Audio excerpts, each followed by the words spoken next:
Então, o que aconteceu na pandemia? Todo mundo teve acesso à informação 24 horas por dia, até porque não se podia fazer muita coisa mais, né? E fazer conexões e sair para a natureza, nem coisa nenhuma, no começo, pelo menos.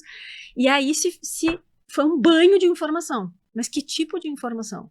E aí, como era uma doença, era um vírus, era uma coisa médica, né? Uma doença, todo mundo se voltou para medicina e para o estudo e a virologia e aí todo mundo ficou expert nisso e todos os trabalhos eram feitos rápido, a maioria, tudo de qualquer jeito, sem conseguir controlar nada. Um pouco se precisava desse movimento para se entender onde é que se estava, e um pouco virou muita desinformação.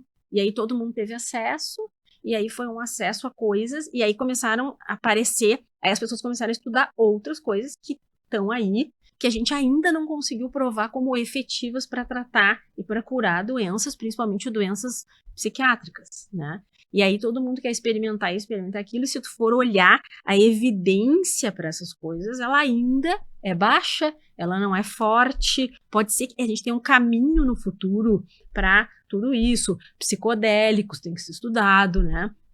E outras coisas que são coisas da natureza, que são coisas que, né, se usam há milênios. Agora, o quanto isso pode ser muito nocivo para algumas pessoas. Claro. Esse é o ponto. Né? O quanto isso pode abrir um episódio, por exemplo, de esquizofrenia em alguém que tem uma predisposição genética. E não fazem ideia, né? E não faz ideia, exatamente, não sabe. Então é muito perigoso tudo isso, né? A gente...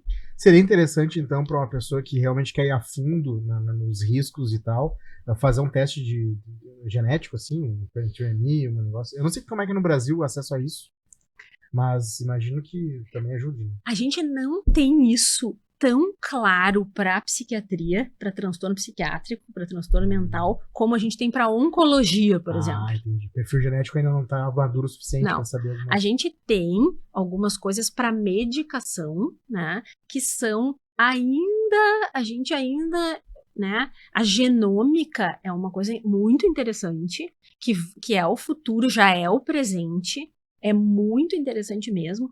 Eventualmente, para alguns pacientes, por exemplo, que é muito difícil acertar uma medicação, né? Tu pode se valer de um teste genético, mas muito mais para saber, por exemplo, se o paciente é um metabolizador rápido de remédio ou metabolizador lento. Então, o metabolizador lento, lá no fígado, nas enzimas do fígado, ele vai ter muito mais efeito adverso e talvez ele não fique aderente ao tratamento. Um metabolizador rápido, talvez tu não consiga atingir o efeito porque ele metaboliza muito rápido, né? Mas mesmo isso ainda tem controvérsias. A gente discute a genômica na psiquiatria. E para tu saber se o paciente tem um transtorno psiquiátrico geneticamente determinado, pelo menos numa das facetas, a gente ainda não tem isso.